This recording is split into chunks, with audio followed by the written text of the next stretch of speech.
আজকে অনেক দিন পর তোমাদের সাথে একটা ব্লগ শেয়ার করতে চলে এসেছি। আচ্ছা, ত্রিশকে একটু দেখে নাও তোমরা, এই যে ত্রিশ, আর তানিশকেও দেখে নাও। দাঁড়াও, মোবাইলটা একটু ঘোরাই। এই যে, তো এখন আমি একদম স্নান টান করে রেডি হয়ে একদম তোমার এই যে ফুলের সাজি নিয়ে রেডি হয়েছি।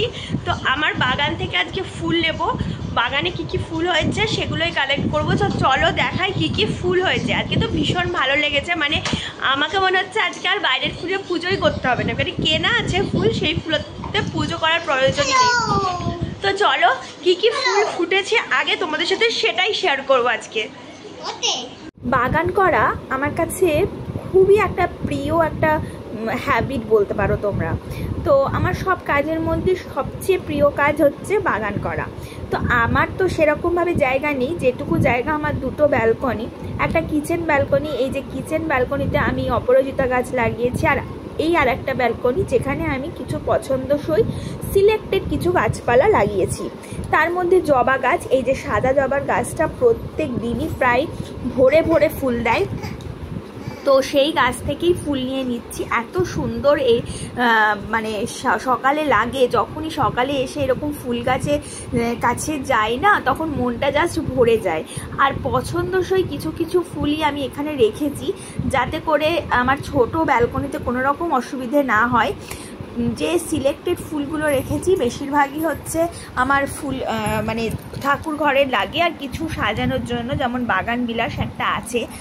তো এই ফুলগুলোই আমি রেখেছি। আর এই দিকে দেখো ফুটে গেছে জুঁই ফুল। এই জুঁই ফুলের গন্ধটা কিন্তু মারাত্মক সুন্দর, এত সুন্দর যে পরে পুরো মোমো করে, এত গন্ধ হয়। তো এই ফুলগুলো আজকে অনেক ফুটেছে, গাছ ভর্তি। আমার দেখছো তো ছোট জায়গা, তার মধ্যেই আমি এই ফুলগুলো মানে ফুলের গাছগুলো লাগিয়েছি। তো এই ফুলগুলো দেখো আমি পুরো ঠাকুর ঘরে ঠাকুরের চরণে দিয়ে দিয়েছি।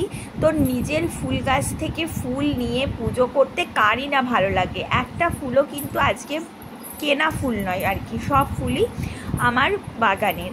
আর এদিকে দেখো ত্রিশকে আমি পুজো করছি দেখে ও এসে প্রণাম করছে, দেখতে তো আমার ভীষণ ভালো লাগে।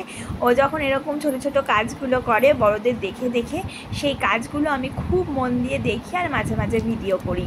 আর এদিকে দেখো তানি সেই চৌকাঠটা পেরিয়ে এদিকে আসার চেষ্টা করছে, মানে ও চলেও আসে, চেষ্টা করতে করতে এখন মোটামুটি ও শিখেও গেছে ওদিক থেকে কিভাবে এদিকে আসা যায় চৌকাঠ পেরিয়ে। তো আমার পুজো হয়ে গেল, আর এত ভালো লাগছে মনে হচ্ছে ঠাকুরঘর থেকে আজকে বেরোবোই না। টেন্ট হাউসের মধ্যে ত্রিশ ঢুকে আছে, তো প্রসাদটাও নিয়ে নিলাম। তোমাদের কেমন লাগলো আজকের ভিডিও অবশ্যই জানিও। আমি ছোট ছোট ভিডিও তোমাদের সাথে পারলে শেয়ার করব, আর তোমাদের ভালো লাগলে অবশ্যই কিন্তু লাইক শেয়ার কমেন্ট করতে ভুলো না। দুই ভাইয়ের দুষ্টুমি দেখতে আমার তো ভীষণ ভালো লাগে, তোমাদের কেমন লাগে সেটাও কিন্তু আমাকে অবশ্যই জানিও। তো আজকের মতো এখানেই শেষ করলাম, ভালো থেকো তোমরা, টাটা।